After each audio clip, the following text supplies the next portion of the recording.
Sa isang liblib na baryo sa gitna ng mga palayan at kagubatan, tahimik ang buhay ng mga tao tuwing umaga.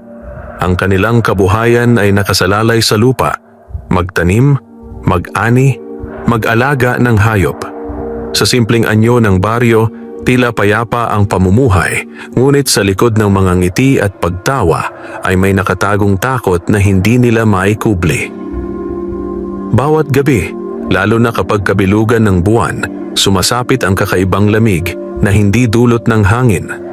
Ito'y dala ng mga nilalang na matagal nang nagkukubli sa kadiliman, mga aswang na laging nag-aabang ng pagkakataong makapaminsala. Ang mga bata ay mahigpit na pinapauwi bago lumubog ang araw, at ang matatanda ay naglalagay ng bawang, asin at langis sa bawat pintuan upang hindi mapasok ng mga nilalang na ito. Sa baryong ito naninirahan si Lazaro, isang simpleng magsasaka. Tahimik siyang tao, walang bahid ng yabang, at higit na kilala dahil sa kaniyang pagiging masipag sa bukid. Ngunit hindi alam ng marami, si Lazaro ay tagapangalaga ng mga sinaunang kaalaman, isang albularyo. Hindi siya basta manggagamot, siya rin ay manunugis ng mga aswang. Subalit para kay Lazaro, hindi kailanman isang bagay na dapat ipagmalaki ang kaniyang tungkulin. Para sa kanya, ito'y isang mabigat na pasanin na kailangang gampanan upang manatiling ligtas ang kaniyang baryo. Sa araw, siya'y isang magsasakang abala sa pagtatanim ng palay at pag-aararo ng lupa. Ngunit sa gabi, siya'y nagiging tahimik na tagapagtanggol, handa sa laban, may hawak na mga anting-anting at pusong walang kinatatakutan. At sa gabing iyon, nagsisimula na naman ang kwento ng kaniyang pakikibaka, isang digmaan sa pagitan ng liwanag at dilim, ng isang simpleng magsasakang albularyo laban sa mga halimaw na nagtatangkang angkinin ang kapayapaan ng kanilang baryo. Madaling araw pa lang ay gising na si Lazaro. Pumapaimbabaw ang amoy ng bagong ararong lupa sa malamig na hangin. Kumikirot pa ang kaniyang likod mula sa kahahakot ng mga palay kahapon, pero sanay na ang kaniyang katawan sa mga ganitong bangon. Isinampay niya sa balikat ang lumang itak na may ukit ng mga orasyon sa hawakan, hindi para magyabang, kundi para sa kapayapaan ng loob. Sa tabi ng itak, nakasabit ang galon na may lana, langis ng niyog na nilantay sa apoy at hinaluan ng dahon ng sambong, sampasampalukan at kaunting pulot. Amoy nito ang bahagyang mapait na halamang nakasanayan na ng kaniyang palad. "Maaga ka, Lazo," bati ni Cardo, ang kabatang sakada na napadaan sa gilid ng pilapil. May dala itong sako ng darak at isang kahingian ng ngiti sa muka. "Maaga rin ang araw pag may dapat bantayan," sagot ni Lazaro. Pinapatingkad sa tinig ang biro ngunit may kabigat-bigatang diwa sa hulihan. Tumingin siya sa silangan kung saan kumikislot na parang ginintuang isda ang langit sa pagbangon ng araw. May balita raw na may kambing na nadali kagabi, dagdag ni Cardo, bahagyang bumaba ang boses. "Kay Aling Minda, kinagat, tapos may butas daw sa tiyan, wala nang laman." Hindi na nagtanong pa si Lazaro kung anong klaseng laman ang nawawala. Sa baryo, alam ng lahat na ang ganitong paglalarawan ay hindi gawa ng gutom na aso. May kakaibang paraan ang mga aswang, mapanlinlang, malinis, at laging tinatakpan ng katahimikan ang kanilang kasamaan. "Pakisabi kay Aling Minda mamaya," sagot ni Lazaro. "Dadaanan ko siya pagkatapos kong mag-igib sa poso." Nagpatuloy siya sa pag-aararo kasama ang kalabaw na si Maldo. Kapwa nila ginuguhit ang lupa na parang tinapay na hinihiwa ng pantay. Bawat linya ay pangako ng halamang bubuhay sa baryo. Paminsan-minsan, ibinabaling ni Lazaro ang tingin sa gilid ng gubat, doon banda sa matandang balete na tinutubuan ng mga halamang baging. Sa tuwing napapako ang tingin niya roon, parang may alon na lamig na gumuguhit sa batok niya. Isang pamilyar na paalala na ang liwanag ng araw ay hindi sapat para lubusang magpalaya sa takot ng gabi. Nang sumikat ang araw ng husto, dumating si Aling Minda sa Pilapil, may dalang bayong ng pinitas na okra. "Lazo," tawag niya, "kung maaari, samahan mo naman ako pagkahapon. Si Tinay, yung apo ko, nilalagnat mula kagabi. Tapos kung ano-ano raw ang sinasambit, di ko maintindihan." Hinaplos ni Lazaro ang ulo ng kalabaw at tumingin sa matanda. "Sige po, Aling Minda. Maglulublob lang ako sa poso, tapos pupunta ako sa inyo. Pakisabihan si Kap Valentin na magpaikot ng bantay gabi mamaya. Buntis si Talia, di ba? Ilang buwan na?" "8 na, malapit na. May takot nga kami para sa kanya." Tumango si Lazaro. "Maglalagay tayo ng bawang at asin sa bintana nila mamayang takip silim. Huwag niyong kalilimutang magpaaraw ng buntis tuwing umaga at huwag siyang lalabas kapag kabilugan ng buwan." "Salamat, iho," ani Aling Minda na bahagyang luminaw ang noo. Pagkatapos ng umagang gawain, pagdilig, pag-aalis ng damo at pag-abot ng tig-isang tali ng sitaw sa mga batang nagdaan, sumapit ang katanghalian. Kumain si Lazaro ng pinasingawang kanin at tinapa sa lilim ng punong mangga. Pagkatapos ay dumiretso siya sa bahay ni Aling Minda. Dala ang maliit na bayong ng gamit. Tawas, palito ng posporo, piraso ng buntot pagi, ilang hibla ng palaspas na binasbasan noong linggo ng palaspas, at maliit na botelya ng lana na tinalian ng pulang sinulid. Maliit at maaliwalas ang bahay ni Aling Minda. Sa papag, nakahiga si Tinay, mga 10 taong gulang, maputla at nanlalata. Nakapikit ang mga mata, ngunit ang mga daliri ay kumikiskis sa banig na parang may gustong kapitan.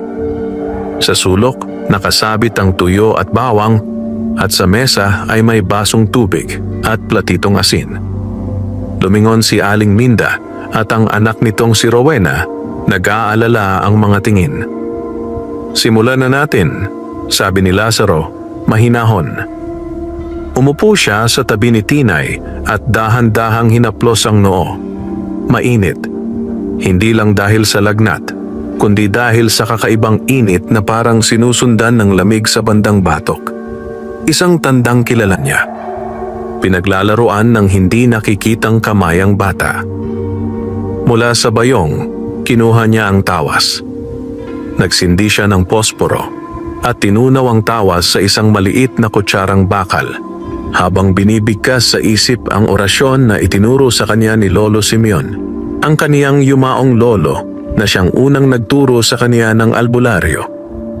Nang matunaw ang tawas, ibinuhos niya iyon sa palangganan ng malamig na tubig na nakalagay sa paanan ng papag.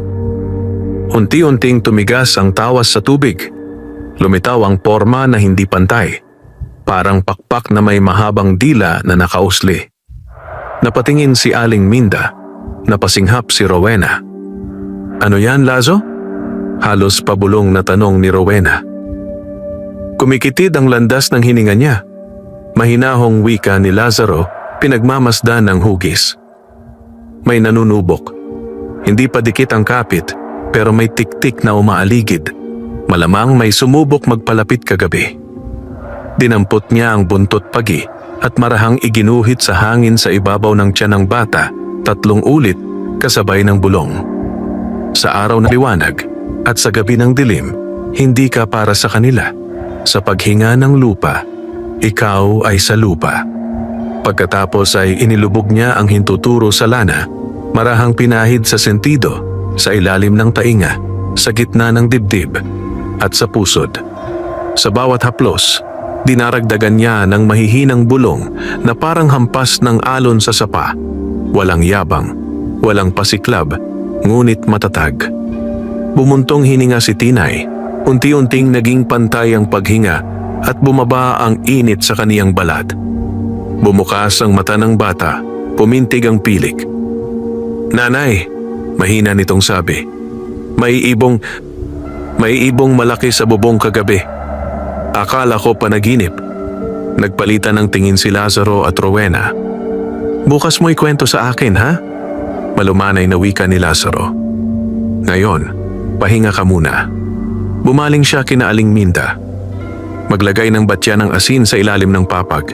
Sa bintana, bawang at duhat na dahon. Huwag niyong pagbubuksan ang sino mang kumatok kapag oras na ng hibla ng gabi. Yung oras bago sumapit ang hating gabi. Kung may kumatok at humihingi ng suka o toyo, huwag magbukas. Matamis sa kanila ang paghingi. Tumango ang maglola. May bahagyang kapanatagan sa mga mukha. Bago umalis, ibinigay ni Lazaro kay Rowena ang maliit na kapiraso ng kahoy na may nakaukit na cruise potent. Isabit mo sa ulo ng papag, huwag hahawakan ng bata. Naglakad si Lazaro papunta naman sa bahay ni Talia, ang buntis na 8 buwan na. Ang asawa nitong si Nestor ay abala sa pag-aayos ng bubong. Pinapalitan ang ilang kupas na pawid.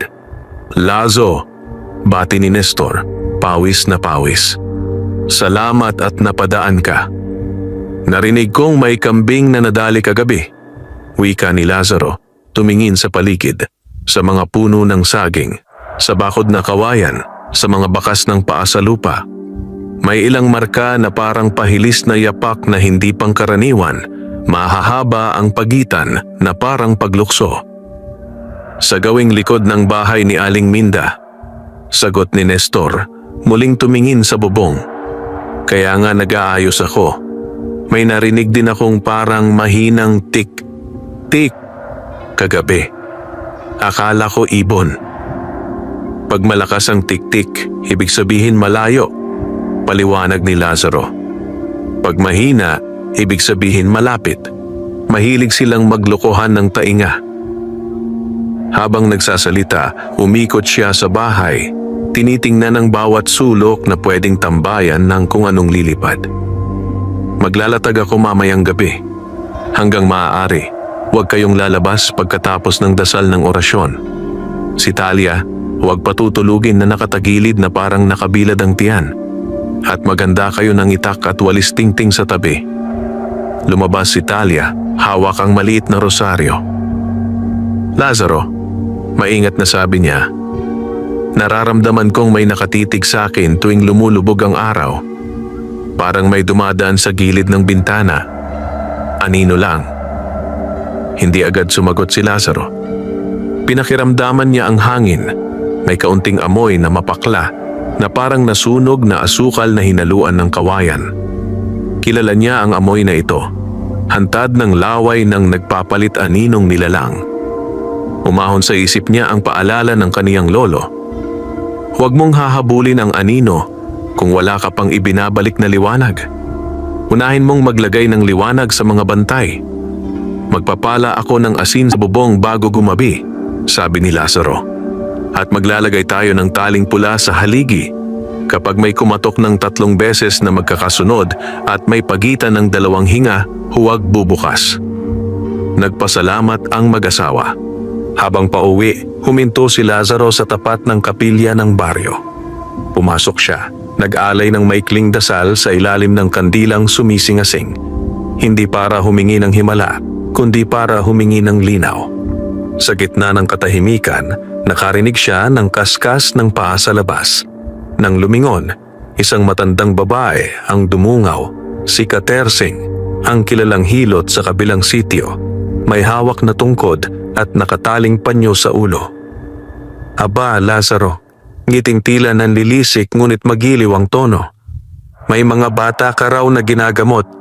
Huwag mong kalilimutan na ako pa rin ang hinahanap ng marami rito. Wala namang agawan ka, magalang na sagot ni Lazaro. Basta ang mahalaga, gumagaling ang mga may sakit. Yon na nga, sagot ni Katersing, tinaasan ng kilay. Basta tandaan mo, hindi lahat ng may pakpak ay ibon. Bahagya siyang tumalikod at sa paglakad, napansin ni Lazaro ang kakaibang pagindayog ng kaniyang anino. Parang kulang sa paa kung tumapak. Pinisil ni Lazaro ang medalyon sa loob ng kaniyang kamisa, a San Benito, na minana niya kay Lolo Simeon. Hindi niya hinatulan si Katersing. Sa mga tao ng pakikitungo niya sa dilim, natutunan niyang ang pinakanakakatakot ay yaong nagtatago sa tila kabutihan. Ngunit hindi pa oras ng paghuhusga, oras pa ng pagbabantay. Pagsapit ng hapon, natapos ni Lazaro ang paglalagay ng asin sa mga bintana ni Natalia, pati na ang palad ng buntot pagi na nakasabit sa pasimano. Nag-ikot siya sa ilang bahay, kay Aling Minda, kina Mang Pedring na may sanggol at sa may bukid na kubo ni Berto at Elena na bagong kasal. Sa bawat tahanan, nag-iwan siya ng tig-isang piraso ng palaspas at pasabing huwag magpaabot sa dilim ng mga gawain sa labas. Bumaba ang araw na parang hinihila sa ilalim ng palayan at sumayad ang bughaw lilang anino sa kabuuan ng baryo. Narinig ni Lazaro ang unang huni ng mga kuliglig. Sa puntong iyon, nag-iba ang tibok ng lupa, isang banayad na pagpapantay na alam niyang hudyat ng pagpasok ng oras na pabor sa mga nilalang na gutom sa laman at takot. Sa kaniyang kubo, inilatag ni Lazaro ang mga kailangan. Sa mesa, ang bote ng lana, ang tawas, ang maliit na garapong may asin, at ang tali ng sinulid na pula. Ibinuhol niya sa pulso ang sinulid. Sa dingding, inayos niya ang itak at isa pang gulok na may ukit ng SATORAREPOTNETOPRAROTS. Hindi dahil sa tatak ng karunungan, kundi dahil sa alaala ng lolo na nagsabing, mas mahalaga ang paninindigan kaysa sa salita, pero may araw na kailangan mo ang dalawa. Bago lumabas, pinatay niya ang apoy ng lampara. Nag-iwan lamang ng aninong nag-aalab sa kanyang isipan. Sa labas, madulas na ang paligid. Ang damong sumasayad sa binti, ang lupa na parang nagkikimkim ng lihim. Dumaan siya sa tabi ng sapa. Doon, sinuksok niya ang maliit na boteng walang laman sa ilalim ng bato, pamukol na may asin at bubog sakaling kailanganin. Lahat ng sulok may handa. Paglapit niya sa bahay ni Talia, napansin niya ang kakaibang katahimikan. Wala ni isang aso na tumahol. Wala ring huni ng paniki, maliban sa mga kuliglig na tila nagkakaisa sa iisang tono na humahaba at umiiksi, parang hinuhulaan ng humahagibis na buntot ng gabi. Sa bubungan ng kapitbahay, gumuhit ang aninong parang ibon. Mabilis, mapanlinlang. Napahinto si Lazaro, pinakiramdaman ang dibdib. Mula sa malayo, tik, tik, mahina. Ngunit alam niyang iyon ang tanda, nasa ibabaw. Umakyat siya sa gilid ng bahay sa pamamagitan ng lumang hagdang kawayan. Bawat hakbang, sinasabayan niya ng bulong. Ang dila niya parang dumudulas sa nakasanayang dasal. Sa pasimano, sinipatan niya ang bubong. May marka, maliliit na talsik na malagkit, bahagyang kumikintab sa liwanag ng buwan. Tinuro niya iyon gamit ang talukap ng buntot pagi. Umalingasaw ang mapaklang amoy, parang pinaghalong asukal at bulok na prutas. Sa loob ng bahay, narinig niya ang mahinang iyak ni Talia na sinusuyo ni Nestor. "Kaunti na lang, Nay, tiisin mo!" Bulong ng lalaki, paos ang boses sa kaba. Nandito si Lazaro sa labas. Sumandal si Lazaro sa bubong, pinakiramdaman ang pagkaluskos na parang may tumatakbong maliit o may dumadapang malaki. Mabilis niyang iginuhit ang krus sa hangin gamit ang dulo ng buntot pagi at nagbukas ng maliit na supot ng asin. Itinaktak niya iyon sa pagitan ng mga pawid, humuhugis na parang paikot na guhit na panangga. Tahimik, masyadong tahimik. Tapos, isang mahaba at manipis na tunog, parang basang tali na iniunat, ang biglang dumampi sa hangin. Shhh! Sumunod ang isang paggalaw, saka ang pamilyar na tik. Ngunit ngayon, hindi na nababago ang distansya. Nasa mismong bubong na. Dahan-dahan niyang itinaas ang itak, ang kalamnan ng braso niya nakatutok sa biglaang bagsak. Hinintay niya ang susunod na tunog at tumating iyon. Isang hagod na parang dilang mahaba na dumantay sa asin at napaso. May kasunod na impit na ksk, galit, gutom, na bigo. Hindi ka rito. Mariing bulong ni Lazaro, hindi bilang hamon, kundi bilang pahayag. Mula sa gilid ng bubong, may dalawang bilog na liwanag na dahan-dahang umusbong, parang mata na sanay sa kadiliman. May aninong nakabaliktad sa ilalim ng batangan ng bubong. Nakatukod ang paa sa pawid, nakalawit ang ulo. Ang buhok nito'y mahaba, nagsasayaw sa hangin na para bang may sariling isip. Sa pagitan ng mga labi, may kumikislap na parang dila, mahaba, hating pisi, basa. Ang hangin ay binalot ng amoy na maasukal na panis. Hindi sumigaw si Lazaro. Sa halip, kumilos siya. Inihagis niya ang boteng may asin na nakabaon sa bulsa. Nabigla ang nilalang. Pumutok ang bote at kumalat ang asin sa hangin na parang usok. Umatras ang anino, lumisaw sa hating dilim at umalulong. Hindi ingay ng aso, hindi huni ng ibon, kundi boses na ginagaya ang lahat ng narinig nito sa mundo. Lazaro. May pumilot na boses mula sa dilim. Tila si Katersing, tila si Rowena, tila ang mismong boses ni Lazaro na mas mababa at mas malungkot. Bakit mo kami hinahadlangan? Hindi ba't nalalaman mong ang gutom ay bahagi ng pagkatao? Hindi ako nakikipag-usap sa gutom na walang hanggan. Malamig na tugon ni Lazaro. Tungkulin kong maging sagka, hindi maging kasabwat. Bumigat ang hangin. Lumundag ang anino, mabilis na parang kidlat. Tumalbog mula sa bubong, pumuwesto sa poste ng kawayang nakaharap sa bintana ni Natalia. Ang dila nito, humagibis, mahaba, madulas, nakatuwid sa siwang ng bintana. Nes, sigaw ni Talia sa loob. Sa iglap na iyon, sinikad ni Lazaro ang batayang kawayan at sumunggab. Isang tikwas ng buntot pagi sa hangin, sumalo sa hamok ng dila at saka sabay na ibinagsak ang itak. Hindi upang pumutol ng laman, kundi upang putulin ang galaw. Tumama ang itak sa poste, kumislap ang ukit nitong orasyon, at umalingasaw ang amoy ng nagsisingaw na laway na tinamaan ng asin. Umurong ang anino, dumagan sa bubong at pumailalim sa sagitsit ng gabi, parang nagmistulang usok na sumisingit sa pagitan ng dahon at pawid. Sa loob, umiiyak si Talia. Si Nestor ay nagmamadaling naglagay ng kalan sa harap ng bintana. Pinasiklab ang apoy sa itaas ng asin.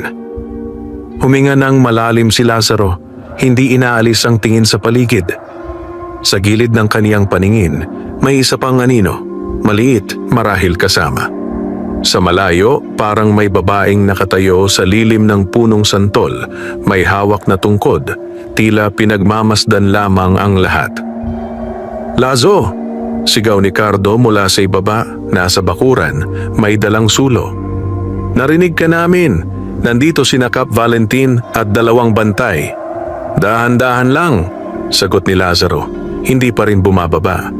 "May umiikot pa, huwag kakalat."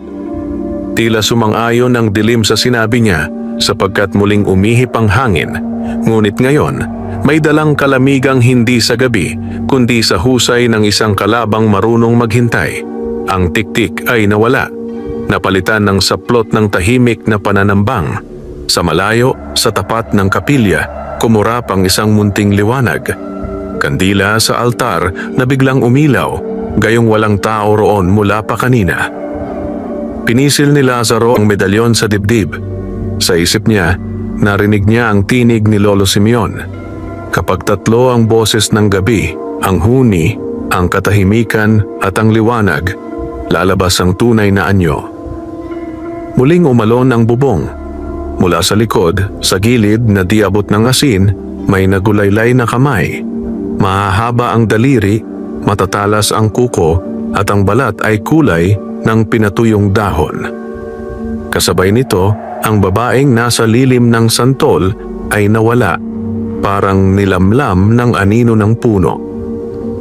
Itinuwid ni Lazaro ang katawan, itinaas ang itak, inihanda ang buntot pagi at bumulong. "Kung sino ka man, inilalagay ko sa pagitan natin ang katwiran ng lupa at ilaw." Ang boses niya ay mababa, walang panginginig. Sa loob ng bahay, nagsilang si Talia ng isang mahina, ngunit buhay na iyak. Isang iyak ng sanggol na parang munting kampana sa gitna ng dilim. At sa mismong sandaling iyon, mula sa itaas ng bubong, bumulwak ang anino, buo, hayag at gutom. Dumapo sa harap ni Lazaro na parang bagyong walang ulan. Mula sa bubungan, bumulwak ang anyo ng nilalang, isang manananggal. Ang katawan ay hati mula baywang, ang mga pakpak ay malapad na parang balat ng paniki, at ang dilay mahaba at kumakampay na parang uod na may sariling isip. Ang mata nito ay nagliliyab na kulay dilaw, at ang mga kuko'y mahahaba, kayang bumaon sa pawid o laman ng tao. Hindi nagatubili si Lazaro. Sa unang iglap ng pag-atake, humakbang siya paharap. Itinapat ang buntot pagi at hinampas ang hangin. Pilit tinataboy ang mahabang dila na umaalikid. Ang itak niya ay kumislap sa ilalim ng buwan. Umindayog upang salubungin ang pakpak na susugod sana sa bubong. Skrrk! Isang malakas na sigaw mula sa manananggal, boses na kalahating babae at kalahating hayop. Lumikas ito ng kaunti, umikot sa paligid na para buwitre, hindi basta umaatake, kundi nagmamasid. Sa ibaba, narinig ni Lazaro ang tinig ni Cap Valentin.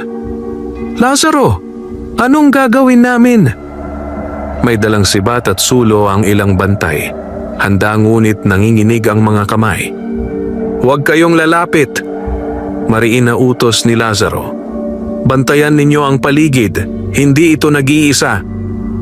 Nasa loob naman si Talia, umiiyak at kalong ang bagong silang na sanggol. Si Nestor ay nagmamadaling naglagay ng asin sa paligid ng papag at isinabit ang rosaryo sa dibdib ng kanyang asawa at anak.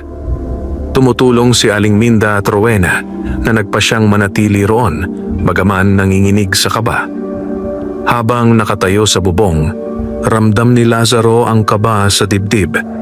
Hindi dahil sa takot, kundi dahil alam niyang ito ang unang gabi ng sunod-sunod na pagsubok. Ang mga aswang ay bihirang kumilos mag-isa. Kung may isa, tiyak may nakamasid pa sa dilim. Lazaro. Muling nagsalita ang nilalang, ngunit ngayoy malinaw ang boses. Tila tinig ni Rowena, halos kapareho, ngunit mas malamig. Bakit mo ipinagkakait ang dapat naming kainin? Hindi mo ba alam na kami ang tunay na tagapagmana ng mga gabi? Nanigas si Rowena sa loob ng bahay, halos mabitawan ang hawak na palanggana. Hindi ko yun, boses. Bulong niya, nangingilabot. Hindi sumagot si Lazaro.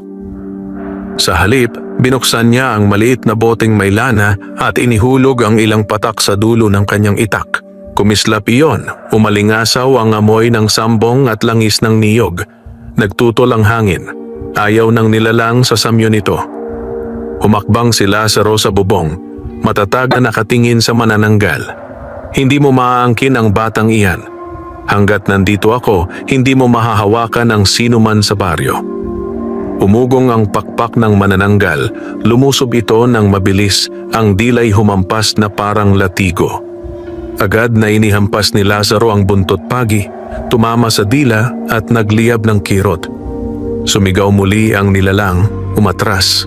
Ngunit mabilis na muling sumugod. Nagtagpo ang bakal at kuko, kumalabog ang pawid ng bubong. Ang bawat hampas ng manananggal ay parang bagyong sumisira ng dingding, ngunit ang bawat salubong ng itak ni Lazaro ay matatag, hindi upang magyabang, kundi upang ipaalam na hindi siya uurong. Sa gitna ng laban, napansin ni Lazaro ang kakaiba. Ang manananggal ay hindi tumatagal sa harapan niya, laging umaatras pagkatapos ng ilang hampas. Parang may iniiwasan. Hindi ito ang ugali ng isang gutom na halimaw. May pakay ka pa bukod sa bata, bulong ni Lazaro sa sarili. At doon niya naramdaman, mula sa kagubatan sa gilid ng baryo, ang malamig na ihip ng hangin, dala ang amoy ng bulok na karne. May ibang nilalang pa na nakikinig. ang manananggal sa bubong ay pain lamang. "Kap Valentin!" sigaw ni Lazaro. Pakilala ng mga tao sa kapilya. Sindihan lahat ng kandila at ilawan. Huwag kayong aalis sa tabi-tabi. Tumakbo ang ilang bantay papunta sa kapilya, habang ang iba namay nagbabantay sa mga bahay. Nagtakbuhan ang mga aso, nag-ingay ang mga manok, mga hudyat na may kakaiba sa paligid. Muli, sumugod ang manananggal. Sa pagkakataong ito, pinakawalan ni Lazaro ang isang garapon ng asin na inihagis niya diretso sa nilalang. Pumutok iyon sa ere, kumalat ang pulbos na tila usok.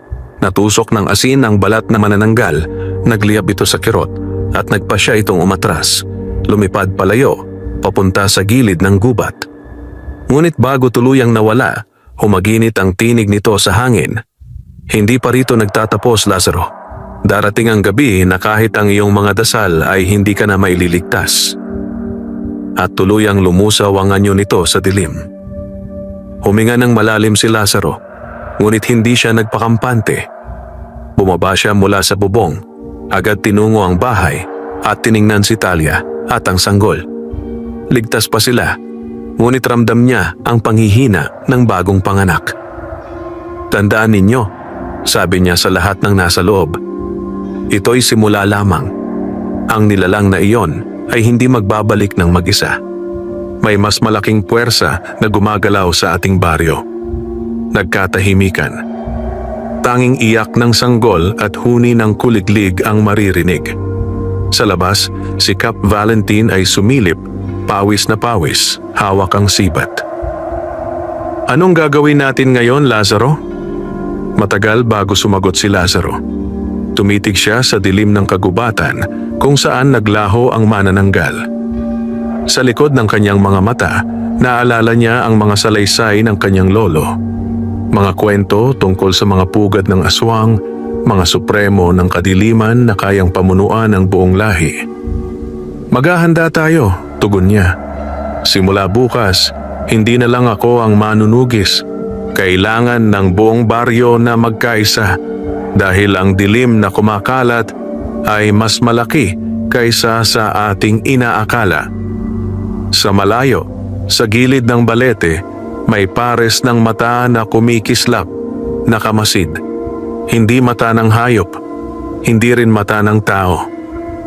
At mula roon, sumipol ang hangin, tila alingaw-ngaw ng daang boses na sabay-sabay nagbubulong, "Lazaro! Lazaro!" Kinabukasan, halos walang nakatulog sa baryo.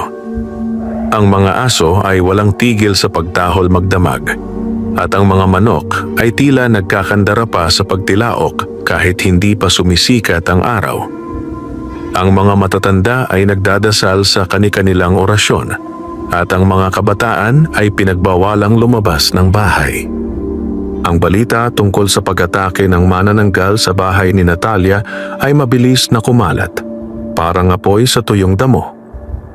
Nang pumutok ang unang sinag ng araw, lumabas si Lazaro mula sa kanyang kubo. Mapungay ang kanyang mga mata, ngunit matatag ang kanyang hakbang. Sa balikat ay nakasabit ang itak na kahapon pa nagdilig ng dugo ng nilalang, at sa kanyang bayong ay dala niya ang mga gamit, tawas, asin, lana at palaspas. "Lazo!" tawag ni Kap Valentin mula sa plaza kung saan nagtipon ang ilang taga-baryo. "Kailangan nating magpulong. Ang mga tao ay balisa at maraming nagtatanong kung ligtas pa ba ang baryo natin." Lumapit si Lazaro. Kita niya ang takot sa mga muka ng kanyang mga kababaryo. Naroon si Aling Minda, hawak ang apo niyang si Tinay na ngayoy mukhang bumubuti na ang lagay. Naroon din sina Nestor at Talia. Bagaman maputla at bagsak ang katawan, mahigpit na yakap ang kanilang sanggol. "Mga kababaryo," panimula ni Kap Valentin, "hindi na tayo maaaring umasa lamang kay Lazaro. Kahapon pa lang, pinakita na ng mga nilalang na ito na kaya nilang sumalakay kahit saan, kahit kailan. Ano ang gagawin natin?" Nagkagulo ang ilan. "Lumipat na lang tayo," sigaw ng isang matandang lalaki. Papaano ang mga pananim, ang mga bahay natin, kontra naman ng isa? Hindi tayo makakatakas saan man kung sila ang kalaban. Dagdag pa ng isa. Itinaas ni Lazaro ang kamay, hudyat na nais niyang magsalita. Hindi ko kayang mag-isa ang laban na ito. Oo, ako'y albularyo, may hawak na kaalaman at gamit laban sa kanila. Pero ang laban sa dilim ay hindi para sa iisang tao lang. Kailangan nating magtulungan, kailangan nating maghanda. Tahimik ang lahat, nakikinig sa kanya.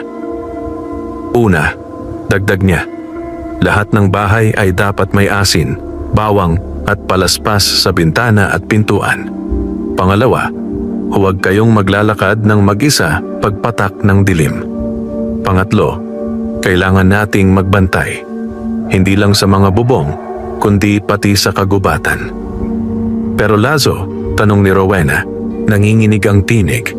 Paano kung bumalik sila? Hindi ba't malakas ang mga iyon? Babalik sila, tugon ni Lazaro. Walang alinlangan ng tinig. At kapag bumalik sila, mas marami na sila. Ang nakita natin kagabi ay isang sugo lamang. Ang totoong panganib ay ang mga nagmamasid mula sa dilim. Napatingin ang lahat sa kanya. Kung gayon, sino ang mga iyon? Tanong ni Cap Valentin. Huminga ng malalim si Lazaro. Ang mga nilalang na matagal nang nagkukubli sa kagubatan ng ating baryo. Ang mga aswang na magkakapatid na kilala sa tawag ng mga anak ng balete. Sila'y matagal nang umiikot dito, ngunit ngayon lang sila nagpakita. At kapag ang kanilang mga mata ay sabay-sabay na tumingin sa atin, ibig sabihin ay may balak silang higit pa sa pagnanakaw ng laman. Muling nagkaguluhan ang mga tao. Ngunit bago pa man lumala ang takot, umalingaw-ngaw ang iyak ng isang bata mula sa dulong bahagi ng plaza. Isa itong batang lalaki na walang malay, dala ng kanyang inang umiiyak. Si Isko, sigaw ng ina. Nagising ako kaninang madaling araw, nanginginig siya at nagsisigaw. Sabi niya, may mata raw nakatingin sa kanya mula sa bintana. Agad lumapit si Lazaro, kinuha ang bata at ipinatong sa isang banig. Kinuha niya ang tawas, tinunaw ito sa kandila at nang ibuhos sa malamig na tubig, muling lumitaw ang anyong hindi pangkaraniwan. Hugis na parang mukha ng bata na may nakadikit na maraming mata sa paligid. Nagkibit sikmura ang mga tao. Mga mata, bulong ni Lazaro. Ang mga anak ng balete ay nagsisimula ng iparamdam ang kanilang presensya. Hindi sila nagmamadali. Gusto nila tayong takutin, sirain ang loob natin bago pa man magsimula ang tunay na laban. Hinaplos niya ang noo ni Isko, pinahiran ng lana at asin, sabay dasal ng orasyon. Unti-unting humupa ang panginginig ng bata at nagbalik ang kanyang malay. Ngunit ang mga tao ay lalo pang nabalot ng kaba. Lazaro, ani Cap Valentin, kung ang sinasabi mo ay totoo, anong balak nila? Tumayo si Lazaro, tinignan ang lahat ng nakapaligid. Ang balak nila ay ang kumubkob sa baryo. Hindi lang sanggol o bata ang pakay nila ngayon. Nais nilang gawing pugad ang ating lugar. At kapag nagtagumpay sila, wala nang makakaligtas. Tahimik. Walang kumibo. Kung gayon, dagdag ni Lazaro, tumigas ang tinig. Mula sa araw na ito, hindi lang ako ang magsasakat albularyo. Magsisimula tayong lahat na maging tagapagtanggol ng ating baryo. At handa tayong harapin ang mga mata sa dilim kahit pa dumarami sila. Sa likod ng mga puno ng balete sa may kagubatan, nagningning muli ang mga mata. Hindi isa, hindi dalawa, kundi marami. Lahat ay nakatutok sa baryo. Tahimik na nakamasid, tahimik na nag-aantay. At sa simoy ng hangin, dumampi ang bulong na tila libo-libo. Kami darating, kami darating. Hindi pa man sumisikat ang araw, nagtitipon na sa plaza ang mga taga-baryo. Ang hamog ay nakalatag sa damo at ang mga palayan ay tila dagat na kumikislot sa mumunting hangin. Nasa gitna si Lazaro, hawak ang bayong ng mga gamit, tawas, asin, lana, palaspas, habang nakasabit sa balikat ang itak na minana niya kay Lolo Simeon. Sa tabi niya si Cap Valentin, may dalang batingaw na ginawa mula sa lumang disk ng araro at piraso ng bakal. Kapag pinukpok, kayang umalingaw-ngaw sa kabuuan ng baryo. "Makinig," panimula ni Lazaro, malinaw at pantay ang boses. "Bibigyan ko kayo ng 3 bantay na hindi nakikita pero mahigpit ang kapit sa gabi. Una, liwanag. Pangalawa, hangin. Pangatlo, tunog. Ihahabi natin ang 3 sa bawat kanto." Nagkatinginan ang mga tao, mga magsasakang sanay sa pawis, mga inang may kalong na sanggol, mga batang nangingilid ang takot sa mata. Umabante si Cardo, sabik ngunit halatang kinakabahan. "Lazo, anong kailangan naming gawin?" "Kada bahay, may ilaw na hindi namamatay sa 3 oras bago hating gabi," tugon ni Lazaro. "Hindi kailangang malaki. Lampara lang na may asin sa palibot ng tapayan. Sa hangin, maglalagay tayo ng usok ng sambong tuwing takip silim. Huwag masyadong makapal, sapat na ang amoy na ayaw nilang sinisinghot. At sa tunog, si Cap Valentin ang bahala. Kapag tumunog ang batingaw, hindi iilan ang tutugon. Lahat tayo, sabay-sabay." Pumukpok si Cap Valentin ng marahan. Kumalat ang alingaw-ngaw, sumayad sa bubungan, at tumalbog sa pader ng kapilya na parang paalala. Magkakapit bisig. "Ngayon," dagdag ni Lazaro, "maghuhugas tayo ng kalsadang dinaraanan ng mga bata papuntang poso. Asin at suka lang, hindi para sa lasa, kundi para sa bakas. Ayaw ng mga aninong naglalakad sa lupa ang maasim na alaala." Habang ang mga lalaki nagkakarga ng timba, ang mga babae naman ay nagtitipon ng tuyong sambong at damong Maria. Si Rowena, bagaman nanlalamig pa sa alaala ng boses na ginaya siya kagabi, ay nagpaikot ng bilao at nagipon ng palaspas na ibinahagi ng kapilya. "Para sa bintana ninyo," wika niya sa mga ina. "At huwag niyong kalimutang iwas kapag may kakatok na humihingi ng asin o suka sa mismong oras ng hibla. Hindi iyon tao." Sa gilid ng plaza, nakita ni Lazaro ang katersing. Ang matandang hilot na kahapon ay tila ibang nilalang ang galaw. Nakaupo siya sa bangko, nakatunghay, may hawak na tungkod na may pahabang ukit. Ngumiti ito, matapang ang titig. "Abay, mahusay ka rin palang mamuno, Lazaro. Hindi lang pang pagamot ang alam mo." "Wala akong ipinagmamalaki," sagot ni Lazaro, parehong magalang at nakaabang. "Lahat tayo may bahagi. Kung gayon, makinig ka rin." Mariin ang bigkas ni Katersing. Ang ugat ng balete ay hindi pinuputol, binabalutan. Kapag pinuputol mo, naghahanap iyon ng kapalit. Kapag binalutan mo, sumisikip ang hininga ng mga nakatira roon. Iyon ang dapat ninyong gawin. Napakunot ang noo ni Lazaro. "Balot? Lambat ng pulang sinulid at dahon ng niyog na tuyo. Itali mo sa mga ugat na nakalitaw. Huwag mong kakalasin hanggang 3 gabi matapos ang kabilugan." Tumayo ang matanda, kumindat na parang may lihim. "Basta tandaan mo, iho, hindi lahat ng nagbabantay nakikita at hindi lahat ng nakikita nagbabantay." Bago pa siya makasagot, dumaos-dos sa hangin ang amoy na mapakla at maasukal, panandaliang dumapo sa kanilamon ng simoy. Napatitig si Lazaro sa gilid ng kapilya.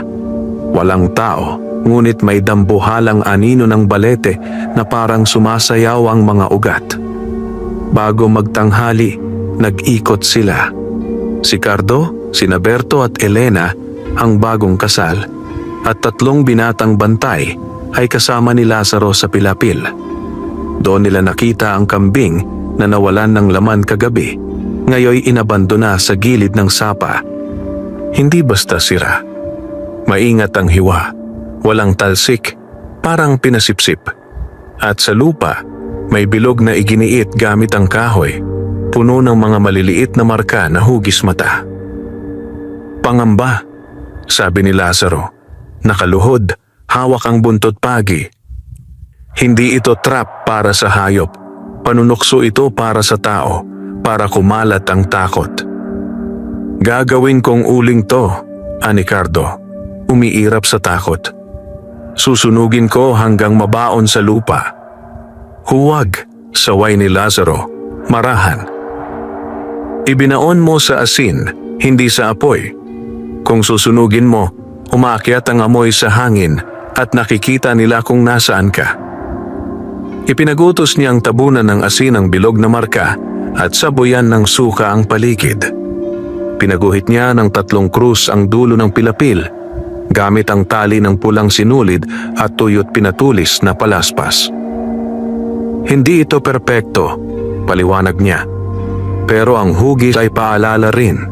Sa gabi, ang mga hugis ay nagiging kuta." Sa bubungan ng kubo ni Berto at Elena, nakakita sila ng kakaiba. Sa pagitan ng pawid ay may nakasingit na maliit na itlog, kasing laki ng kuko, kulay abong itim na parang binabad sa uling. Dinampot iyon ni Lazaro gamit ang panyo at inilubog sa asin. Tumulo ang nanglalagkit na likido, sumingasing sa sikat ng araw. "Itlog ng tiktik," paliwanag niya. "Hindi basta itlog. Mata iyon kapag gabi, tumingin ka, titingnan ka rin." Napayuko si Elena, kip-kip ang dibdib. "Ilalagay po namin ang asin sa pasimano gabi-gabi." "Tamang-tama," wika ni Lazaro. "At walis ting-ting sa tabi ng pinto. Kapag may kumakatok at hindi nakatingin sa iyo ng tuwiran, haplusin mo ang walis sa hangin. Hindi para hampasin, kundi para bilangan sila sa pikas na paraan. Ayaw nila ng bilang, tanghali." Sa lilim ng punong mangga, ipinaalala ni Lazaro sa mga kabataan ang salitang bantay. Hindi lang palaso o itak, kundi ugaling hindi nagpapauna sa galit. Ang tunay na bantay ay marunong makinig, sabi niya. 3 boses ng gabi ang dapat mong marinig. Huni, katahimikan, at liwanag. Kapag narinig mo ang 2, hahanapin mo ang pangatlo. Doon sila bumabagsak. Nagtanong si Berto, "Paano mo nalaman lahat yan, Lazo?" Sandaling natahimik si Lazaro at sa pagitan ng dapyo ng araw sa kanyang mukha ay sumingit ang alaala ni Lolo Simeon. Ang matandang mga kamay na marahang nagkikis-kis ng mga dahon ng sambong, ang amoy ng nag-uusok na niyog, ang plok ng tinik na itinatanggal sa paa ng batang si Lazaro habang sinasabayan ng bulong. Ang lakas, hindi sa galaw, kundi sa loob ng dibdib. Huwag mong hayaang tumira ang takot dito. "Minana ko," tugon niya sa wakas, "at ipinangako kong ipapamana kung kinailangan." Pagsapit ng hapon, dumating sa baryo ang isang naglalako. Babaeng payat, may dalang bayong ng suka, toyo at ilang pirasong isda. Nakapanyo ang ulo at ang mga matay nakayuko, tila pagod sa paglalakbay. "Magandang hapon," wika niya sa tindera sa gilid ng plaza. "Pabili ng kaunting asin, kung maari." Napatingin si Lazaro mula sa malayo. Oras ng hibla pa lang. Hindi pa lubos ang dilim, ngunit may kislap na sa mga bubong. Lumapit siya, magalang, at kumuha ng bilao na may kapirasong bigas at 3 karayom. Ibinudbod niya ang ilang butil sa harap ng babae. "Ate, pasensya na," malumanay niyang sabi. "Ganyan talaga rito. Bago bumili, may palipas bilang." Ngumiti ang babae, bahagyang pilit. "Ay, may paandar pa pala. Sige po." 33 bigas at 3 karayom. Paliwanag ni Lazaro. Mabilis naman yan sa sanay. Nagsimulang magbilang ang babae. 1, 2, 3, 10, 15. Sa 21, napahinto siya na parang napaso ang dila. Nagtaas ng tingin at sa iglap na iyon, nakita ni Lazaro ang kaunting pagdulas ng balat sa leeg nito. parang may balat sa ilalim ng balat. Mabilis ang ngiti, malamig ang mata. "Pagod lang, iho," sabat ng babae. Isinahuli ang bilao. "Babalik na lang ako bukas." "Wag na," tugon ni Lazaro, walang galit sa boses. "May asin kamit suka, hindi mo kailangan." Ngumisi ang naglalako, tumikwas ang labi. "Hindi mo alam ang kailangan ko, Lazaro." Mabilis siyang tinalikod ang tindahan at bago tuluyang lumayo, kumalirot sa hangin ang amoy na mapakla, kilalang kilala. Nang lingon si Rowena, nangingilabot. "Hindi tao yon."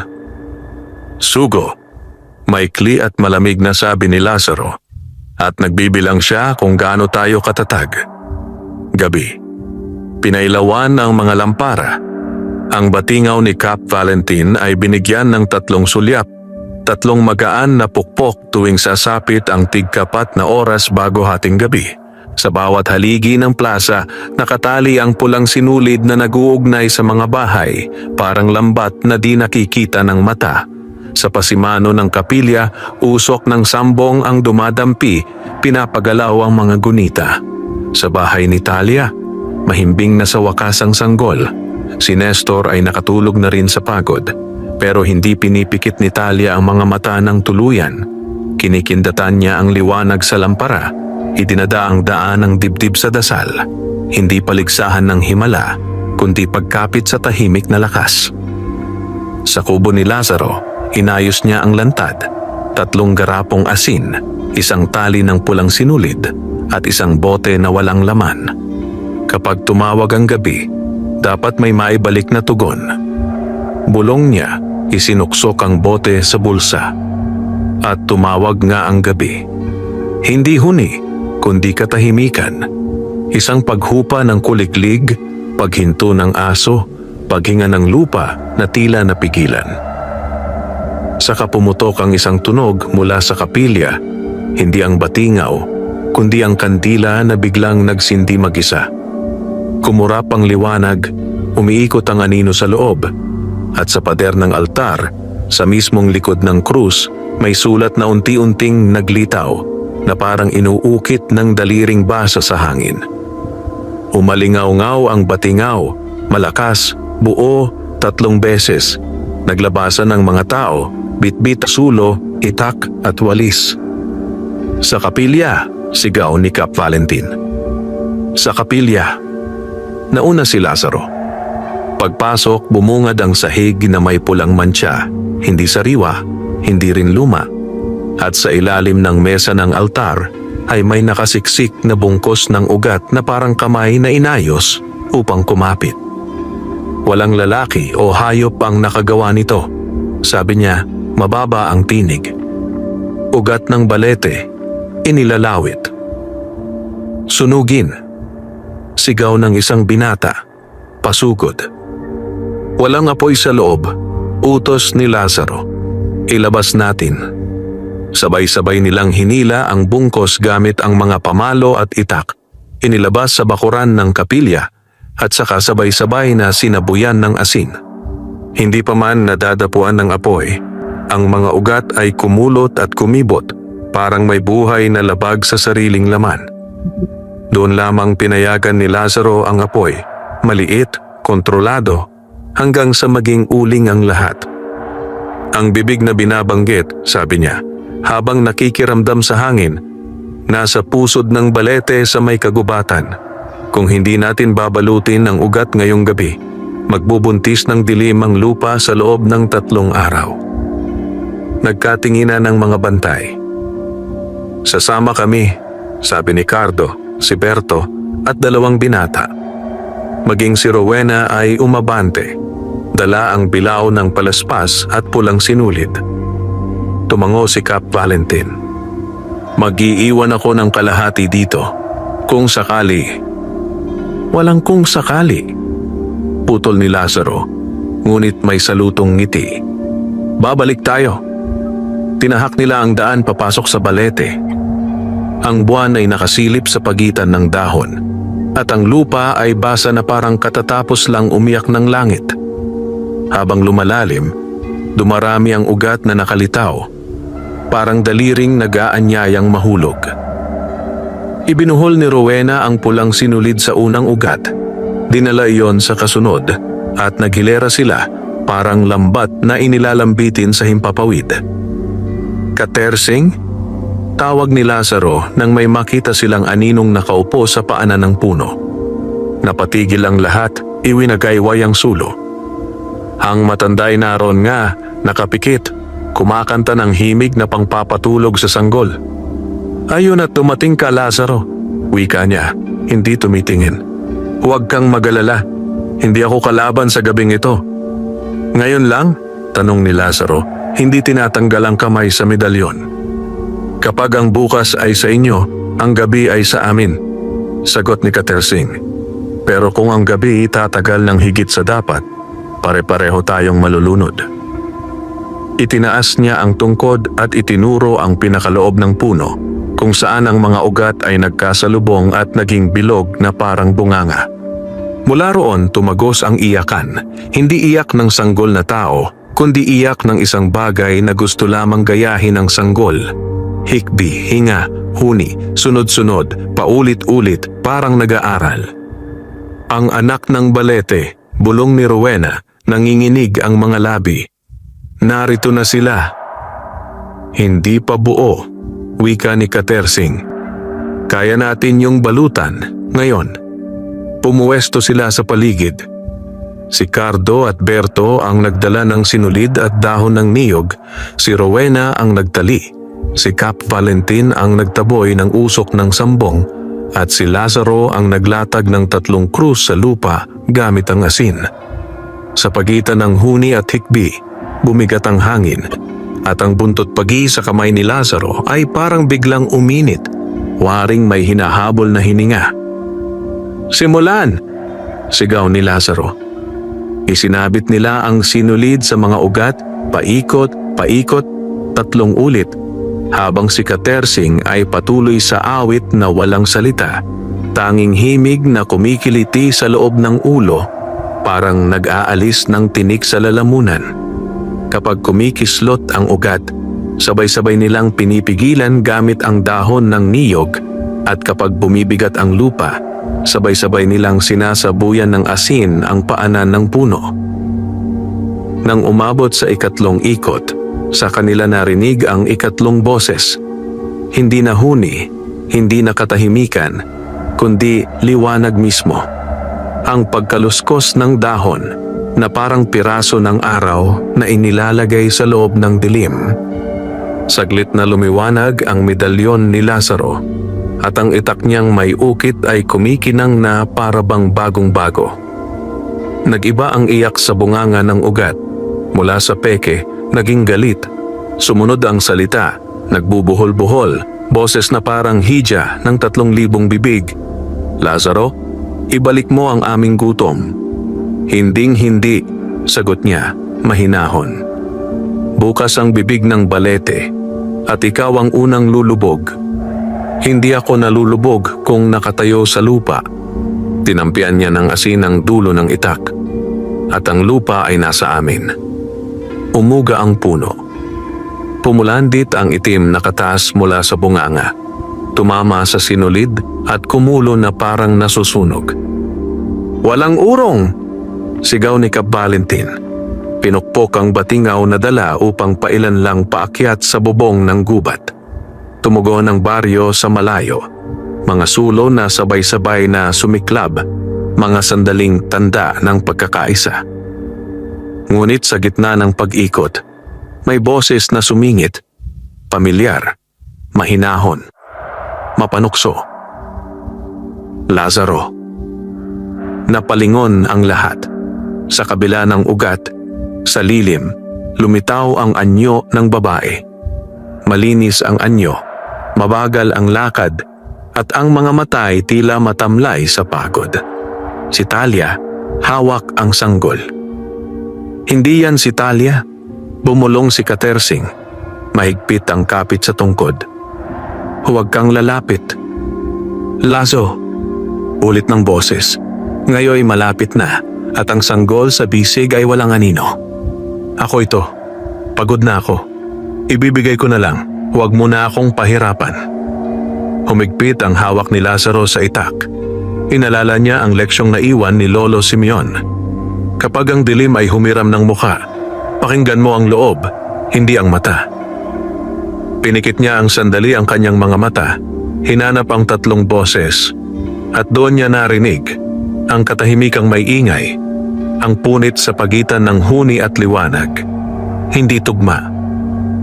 Hindi ikaw, sabi niya, binuksan ang mata at itinaas ang itak. At hindi mo madadaya ang liwanag sa pagitan natin. Sumukol ang anyo, ngumisi, at ang balat ay nagbitak. Hindi dugo ang lumabas, kundi itim na usok na may amoy ng asukal na bulok. Bumilis ang lahat. Ang bunganga ng balete ay kumawala, ang mga ugat ay nagkumot, at sa pinakaubod ng bilog may anino na tumindik, higit tao, higit halimaw. May koronang buto at mga matang parang alat at ulap na magkasabay. Supremo, sambit ni Katersing, halos hindi lumalabas ang boses. Nagising nila. Itinaas ng nilalang ang kamay na parang ugat na pinakulot sa apoy, at ang mga mata nito'y tumuon kay Lazaro, para bang nakakita ng utang na hindi pa bayad. At nang tumunog muli ang batingaw, hindi isa, hindi dalawa, kundi tatlo na magkasunod, ang lupa ay huminga pa ilalim. Umuga ang lupa sa ilalim ng kanilang mga paa, at ang hangin ay biglang bumigat na parang may bagyong paparating. Ang supremo ng balete ay nakatindig na ngayon sa harapan nila. Higit tao sa anyo, ngunit higit halimaw sa lakas na ibinubuga. Ang balat nito ay parang pinatuyong ugat, kulay abot berde na kumikintab sa ilalim ng liwanag ng buwan. Sa ulo'y may korona ng butot sungay na nakapaikot, tila yari sa kalansay ng mga hayop at tao. Ang mga mata nito ay parang dalawang balon na walang hangganan, kumikislap ng asul at pula, at bawat titig ay parang nakakaubos ng lakas. Mga anak, lumabas na kayo. Ang boses ng Supremo ay parang alingaw-ngaw ng maraming bibig na sabay-sabay nagsasalita. Hindi malakas, pero ramdam na ramdam hanggang buto. At mula sa dilim ng kagubatan, isa-isang lumitaw ang mga nilalang, manananggal, tiktik, mga asong itim na may pulang mata, at mga nilalang na kalahating tao, kalahating hayop. Ang ilan ay nakalutang sa hangin, ang iba na may gumagapang sa lupa, parang handang sumunggab. Diyos ko! Bulong ni Cardo, nanginginig ang kamay habang hawak ang sibat. Lazo! Hindi natin kakayanin to! Hindi tayo tatakbo, sagot ni Lazaro. Matatag ngunit ramdam din ang bigat ng laban. Kung tatakbo tayo ngayon, wala nang bukas para sa baryo. Itinaas niya ang itak. Pinahiran ng asin at lana. Kumislap ang ukit na orasyon sa gilid ng talim, at ang medalyon niyang San Benito ay nagliwanag ng bahagya. Maghanda kayo. Sa liwanag, sa hangin, sa tunog, tatayo tayo. Naglatag ng pulang sinulid si Rowena at isinabit ito sa mga ugat, habang si Cap Valentin ay pumukpok sa batingaw 3 beses. Ang alingaw-ngaw nito'y kumalat sa kagubatan, at mula sa baryo, narinig nilang tumugon ang mga tao. Sabay-sabay na pumukpok sa lata. Umalingaw-ngaw ang mga tinig, at ang buong lugar ay tila nagkakaisa sa tunog. Ngunit hindi natinag ang Supremo. Ngumisi ito, at mula sa bibig ay lumabas ang mahabang dila na parang itim na ahas. Kayo'y mga butil lamang ng palay, at kami ang darating na anihan. Sumugod ang unang alon ng mga nilalang. 3 tiktik ang dumapo mula sa itaas. Ang kanilang mga pakpak ay nagiging parang punyal na kayang humiwa ng hangin.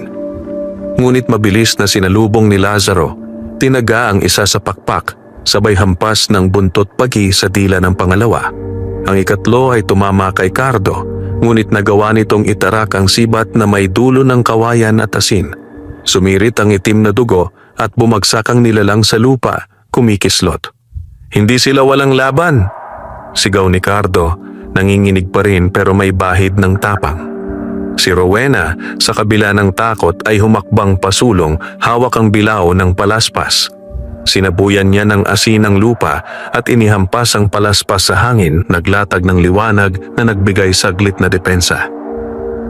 Tumalsik ang dalawang asong itim na sumugod, nagliyab ang kanilang balat na parang nasunog. Ngunit habang abala sila sa mga halimaw, ang Supremo ay nananatiling nakatayo, hindi gumagalaw. Ang mga mata nito ay nakatutok lamang kay Lazaro at bawat titig ay parang sumisip-sip ng lakas mula sa kanyang dibdib. Ikaw ang anak ng lupa na pumalit sa iyong matanda. Ang amoy ng iyong dugo ay hindi bago sa akin. Nagnggit-ngit si Lazaro.